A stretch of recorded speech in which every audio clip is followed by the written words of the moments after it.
Assalamualaikum warahmatullahi wabarakatuh. Perkenalkan, nama saya Anisatul Mukaromah dengan NIM 1120145 dari kelas HKID Fakultas Syariah IAIN Pekalongan. Di video ini, saya akan mengangkat sebuah tema tentang saatnya yang muda bicara sejarah.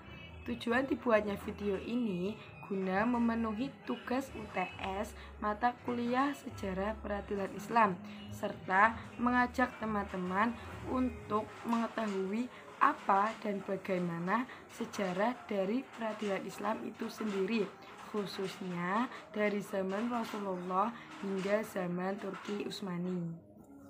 Pertama, kita masuk pada zaman Rasulullah.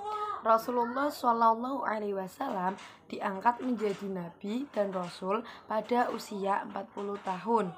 Pada zaman ini, sistem peradilan Islam masih sesederhana mungkin dan belum ada perkembangan. Pada zaman ini terbagi menjadi dua fase. Yang pertama, fase Mekah. Pada fase ini belum ada sistem tatanan pemerintahan dan masih banyak umat Rasulullah yang menyembah berhala. Yang kedua, yaitu fase Madinah. Pada fase ini sudah mulai ada perkembangan, yaitu umat Islam semakin bertambah karena sudah banyak yang masuk Islam dan sistem pemerintahannya sudah mulai ada. Pada zaman ini, hakim satu-satunya adalah Rasulullah. Hakim-hakim yang lain itu belum ada. Sekalinya ada, itu tugasnya hanya membantu. Rasulullah dalam menyelesaikan perkara langsung merujuk pada nas-nas Al-Quran karena beliau lebih menguasainya. Setelah Rasulullah wafat, terjadi kekosongan kekuasaan pada umat Islam. Sebelum Nabi dimakamkan, terjadi perselisihan atau kejadian yang menegangkan karena umat Islam kebingungan siapa yang akan menggantikan Nabi Muhammad pada masa itu. Setelah terjadi perdebatan yang menegangkan, terpilihlah Abu Bakar As-Siddiq sebagai pengganti Nabi dan Umar bin Khattab lah yang membaiat secara langsung. Pada masa itu terjadi perpindahan dari masa Rasulullah ke masa Khulafaur Rasyidin.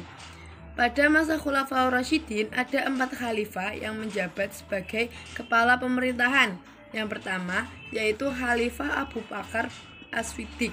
Yang kedua yaitu Khalifah Umar bin Khattab. Yang ketiga yaitu Utsman bin Affan dan yang keempat yaitu Ali bin Abi Thalib. Dalam fase ini sudah mulai ada perbedaan pada sistem peradilan. Sudah mulai muncul hakim-hakim walau tidak terlalu banyak. Sudah ada perbedaan dalam menyelesaikan perkara. Perbedaan pada zaman Rasulullah dengan zaman Khulafaur Rasyidin yaitu dalam menyelesaikan perkara itu tidak hanya menggunakan nas Al-Quran, tetapi menggunakan hadis Nabi atau sunnah Nabi. Kalau misalkan tidak ketemu, nanti bisa mereka berijtihad. Setelah zaman Khulafaur Rasyidin berakhir, kita ke zaman Bani Umayyah. Pada zaman ini bisa disebut dengan fase Tabi'in karena kekuasaan dipegang oleh Bani Umayyah. Pada fase ini, sistem peradilan Islam sudah mengalami perbedaan dibandingkan dengan fase-fase sebelumnya. Ada 3 tugas hakim. Yang pertama, menyelesaikan urusan yang berhubungan dengan agama. Yang kedua, menyelesaikan perkara-perkara perdata dan pidana. Yang ketiga, mengadili hakim atau penguasa negara yang berbuat salah. Pada masa ini, hakim sangat dibatasi. Setelah berakhirnya Bani Umayyah, kekuasaan dipegang oleh Bani Abbasiyah. Pada zaman ini, Islam berkembang sangat pesat karena banyak mawali yang sudah masuk Islam. Mulai ada perkembangan pada ilmu pengetahuan. Sistem peradilannya pun sudah mulai berkembang karena sudah mulai ada pencatatan perkara-perkara. Ketika Bani Abbasiyah mengalami kehancuran, Turki Utsmani lah yang menggantikan kekuasaan pada saat itu. Pada masa ini, Islam mengalami perkembangan yang sangat pesat karena sudah mulai ada perkembangan pada perkara-perkara peradilan. Bisa kita lihat, Turki Utsmani yang semula kerajaan kecil berubah menjadi kerajaan yang besar dan berhasil menaklukkan 3 benua. Pada zaman ini, sudah mulai ada modifikasi dalam ketentuan hukum Islam, bahkan diganti dengan yang baru, seperti dalam masalah denda dilakukan dengan tidak semestinya, tetapi berdasarkan kemampuan. Contoh, denda 500.000 dilakukan dengan tidak semestinya, tetapi dilakukan berdasarkan kemampuan yang terhukum. Misalkan yang terhukum itu orang kaya, dendanya bisa lebih dari 500.000. Tetapi jika yang terhukum dalam perekonomian rendah, dendanya bisa kurang dari 500.000.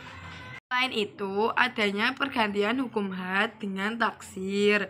Pada zaman ini, para hakim hanya bertugas membina moral. Persoalan yang semula diatasi oleh hakim, diatasi oleh sumbangsi, atau pada zaman sekarang biasa disebut dengan polisi. Sekian penjelasan tentang sejarah peradilan Islam menurut pemahaman saya. Semoga dari video ini dapat bermanfaat dan juga menambah wawasan untuk kita semua. Sekian, terima kasih. Wassalamualaikum warahmatullahi wabarakatuh.